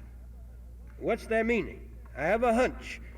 I think they're happening wherever there is a very dangerous problem, either of a communist overthrow of the government or of an overthrow by some Nasser group. In the Sudan, there was a very real danger that the Nasserites would gain control. The civilian government, which felt it couldn't resist them, decided that the army would be able to resist much better. In the case of Burma, there was danger that the communists would come in. In the case of Pakistan, I'm not sure of the exact danger, but it was a danger of a general collapse of the government. In other words, what is happening in these cases is that the people achieved independence long before they were able to develop either democratic habits or democratic strength or democratic leadership. This, by the way, has been happening all through the world. It's the result of this movement of revolutionary nationalism. I haven't had enough chance really to talk about it, but for a quarter century now there has been a sort of three-pronged revolution around the world: a movement of revolutionary nationalism, a racial revolution against the whites, and an economic revolution against the big landowners. The biggest element of this three-pronged revolution recently has been revolutionary nationalism. And in any number of situations, there has been a successful effort to overthrow an established imperialist government and to put up a new one before people were ready to do anything. I think the case of Algeria is a very good instance. Now, this doesn't mean, of course, that I'm against nationalist freedom. It does mean that we, all of us, all through the world, have to face the consequences of these premature revolutions. And one of the consequences is that you simply cannot get a government strong enough or experienced enough or wise enough, or an electorate with enough education and enough discipline and knowledge to maintain democracy. And where that happens, who moves in? Either the communists or the Nasserites or someone comparable. Now, I think this new crop of army dictatorships is an effort to hold the fort, in a sense, against Nasserism and communism during a transition period long enough so that the situation can be stabilized. I think that was true in the Sudan and these other instances that I speak of, and that's why I myself have not been worried at their taking place. Actually, I've had a feeling of relief that the situation didn't get worse. The alternatives might have been a good deal worse. Now, I like that question so well that I'd like to call it the last one and end up with just a few sentences about it. I think that we in the democracies, particularly in America, have a curious feeling as we look at the world. It's the feeling of strangeness. Why aren't other peoples democratic the way we are? The feeling of surely there must be something perverse about them if they don't adopt the obvious advantages, what we have found to be advantageous. This is a kind of moral imperialism, I call it, of trying to impose our own ideas on other peoples. We do the same thing with capitalism. We say, why aren't these various countries, why don't they have capitalism? They should know the merits. Because the answer on capitalism is they haven't got capital. You can't have capitalism unless you have capital, and one way to get capitalism is capital is through socialism. And my hunch is that the various countries will have to move first through socialism before they can develop a mixed system such as we are moving toward. But now on the democracy, you can't have democracy unless there are other things that have developed in your society. And I like to make the suggestion. When I did my book, I had to make a 5-level study, really. One level was technology. The second was the economy. Technology is industrialism with us. The economy is partly capitalist, partly governmental ownership and control. The third level is political. Our own political level is constitutional liberal democracy. The fourth level is social. That is, there are certain elements of society too, the family, the school, religion, and so on. We are a very modern, mobile, changeable society, which is revolting inwardly at a very rapid rate, changing all the time, very rapidly. And the fifth level is the culture. We are a mass culture that has moved away from individualism, but we still have strong individualist elements in it. Now, our democracy is part of all the rest of it. And it's very hard to expect our democratic political institutions within systems which are very different from us on these other scores. Take Sudan. Technologically, the Sudan is very primitive. Mostly its wealth is in cattle. It's got billions of dollars worth of cattle, but they're used for sort of symbolic purposes in marriage and various religious rituals and so on. It's not got industrialism yet. Economically, obviously, it is still a tribal economy. It has not begun to move either toward capitalism or socialism. Governmentally, therefore, how can you expect it to be democratic? Socially, it is still a traditional society, a society in which the tribe dominates, in which the position of woman is very traditional. She has not had any kind of liberation, in which she is sold in marriage for cattle. Where the society is that primitive, how can you expect a democracy? And culturally, it is not a mass society. In fact, it hasn't even begun to be an individualist society. It hasn't begun to be where we were hundreds of years ago.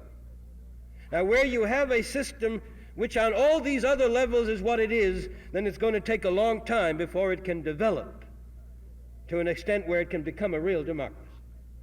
And we Americans, and particularly we liberals, had better get out of the habit of expecting almost overnight that the world is going to move toward the kind of democracies that we like and want. It won't.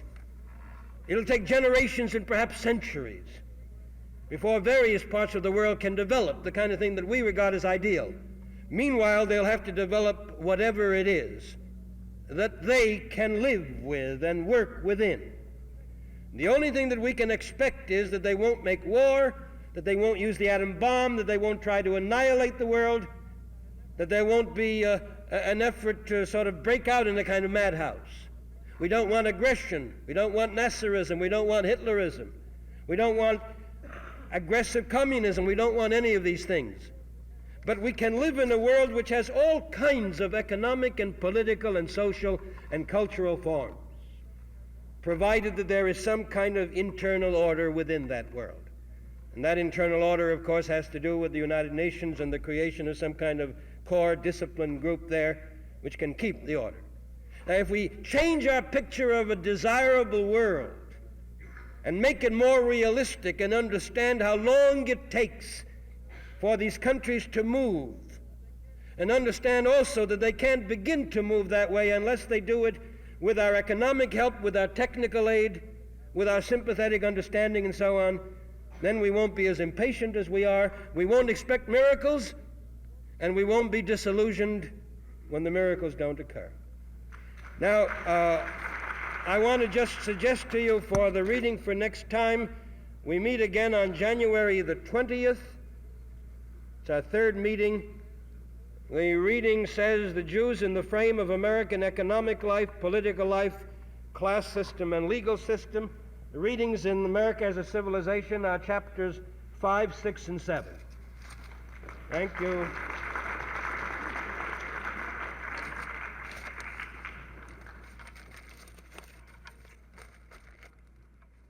Thanks for listening. For more information on the 92nd Street Y, New York, and all of our programs, please visit us at 92ny.org.